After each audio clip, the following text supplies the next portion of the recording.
আমাৰ এইটো ব্ৰিজ কমিটিৰ যোনটো গুৰুত্ব দিলে আপোনাৰ কি পিলাৰৰ যোনটো আপোনাৰ পোষ্ট লগাবৰ কাৰণে আমাৰ হিন্দুকো দিছোঁ, আমাকো লগাব দিব। আৰু আমি ভাই ভাই মাজতে আমি কেতিয়াও আমি কাৰ্যটো বিচৰা নাই।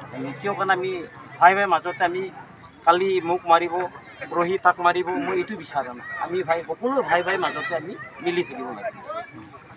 আৰু আমি পানী সিহঁতৰ যোনটো লাইন পোষ্ট যোনটো লৈ যাব, যোনটো সিহঁতৰ আপোনাৰ যোনটো ৰাস্তাটো সৰু আছে, এইটো কাৰণে আমি কৈছোঁ বাউণ্ডাৰীতে লগাই দিবি বুলি ক'লোঁ। আৰু বাউণ্ডাৰীতে লগাব দিলে ভিতৰত আমি সিহঁতক আমাকো যাতে আমাৰ 4 ঘৰমান আছে আমাৰ যোনটো গাঁৱৰ মানুহ তাতে, সিহঁতক আমাৰ মেঘালয়ৰ পৰা আমি লাইনটো লগাই দিম। সিহঁতৰো আপত্তি কৰা নাই। আৰু মেইন কথাটো আমাৰ যোনটো আছুৰ যোনটো লিডাৰ যোনটো আমাৰ ব্ৰিজ কমিটিটো শান্তিত আনা, এইটো কাৰণে আমি তাক ধন্যবাদ জনালোঁ। আমাৰ সেই আছুৰ যোনটো লিডাৰটো এনেকুৱা ঘটনা নহয় না, আমাৰ কিয় হ'ব? আমিতো মিলিয়ে থাকিম। আমি ভাই ভাই মাজত আমি কিয় কাৰ্য কৰিম? আমি কাৰ্য কৰাৰ কথাই নাহে। আমি মিলি থাকিব লাগে। আমাৰ ওচৰৰ মানুহ বাহিৰৰ পৰা আহে, তাতে জেক লগাই যায় সিহঁতকো বেচেৰা আমাৰ লোকেল যোনটো ওচৰৰ ঘৰত থকা মানুহটো সিটো কেতিয়াও কাৰ্য নাই বেচেৰা। বেলেগৰ পৰা আহি বাঙালী গোষ্ঠী এই আপোনাৰ লতা কাটা তাৰ পৰা আহি কিনেহে সিহঁতৰ জেক উঠাই দিয়ে। আমাৰ ভাই ওচৰত যোনটো আছে, আমাৰ 7 ঘৰমান আছে, কিন্তু কেতিয়াও এইবিলাক বিচৰা নাই।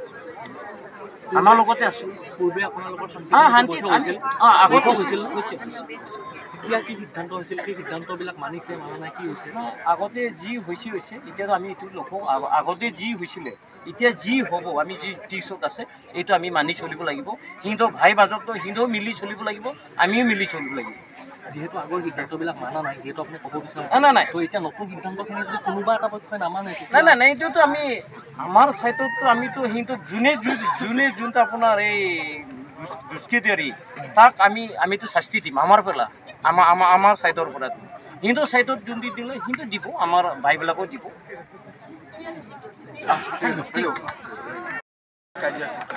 এতিয়া কথা হ'ল, এইখিনি অসম আৰু মেঘালয়ৰ সীমান্ত অঞ্চল, ইয়াত এতিয়াও এই সীমা বিবাদমান হৈ আছে।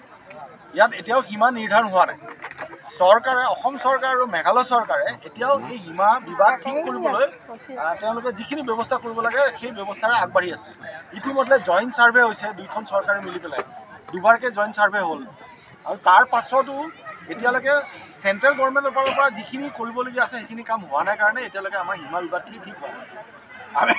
আমি আশা ৰাখিম যে কেন্দ্ৰীয় চৰকাৰে যিদিনাখন সীমা বিবাদখিনি ঠিক কৰি দিব, আমাক সঠিকভাৱে নিৰ্ধাৰণ কৰি দিব সীমাখিনি, তেতিয়া আমি ক'ব পাৰোঁ যে এইখিনি আমাৰ অসম, এইখিনি আমাৰ মেঘালয়। কিন্তু তাৰ আগলৈকে আমি যদি কোনোবা মেঘালয়ে হওক যে আমাৰ এইখিনি মেঘালয়, কোনোবা অসমৰ মানুহে হওক বা এই পুখুৰীটো আমাৰ অসমৰ, এনেকুৱা ধৰণৰ কথাবিলাক কৈ থাকোঁ, তেতিয়াহ'লে সদায় কাজিয়া লাগি থাকিব।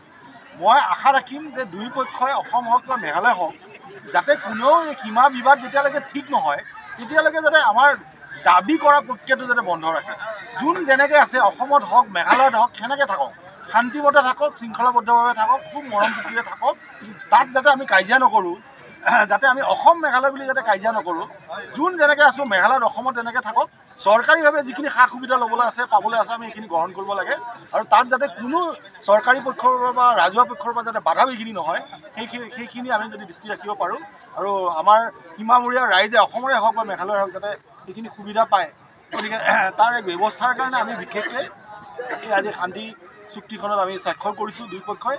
আৰু আশা ৰাখিছোঁ এতিয়া আমি এই চুক্তিৰ জৰিয়তে আমাৰ অসমৰ যিখিনি বাসিন্দা আছে আমাৰ সীমাত, তেখেতসকলৰ লাইটৰ পোষ্টখিনি আমাৰ ডিপাৰ্টমেণ্টলি বহাবৰ আহোঁতে ইয়াতে বাধা দিয়া হৈছিলে। গতিকে আজি আমি কথা পাতি আমি ঠিক কৰিলোঁ যে আমাৰ লাইটৰ পোষ্টখিনি য'লৈকে লাগে, অসমৰ হিমালয় য'লৈকে অসমীয়া মানুহখিনি আছে, অসমৰ সীমা বুলি মই এতিয়াও নকওঁ, অসমৰ সীমা আৰু মেঘালয়ৰ সীমা শব্দটো মই ব্যৱহাৰ নকৰোঁ।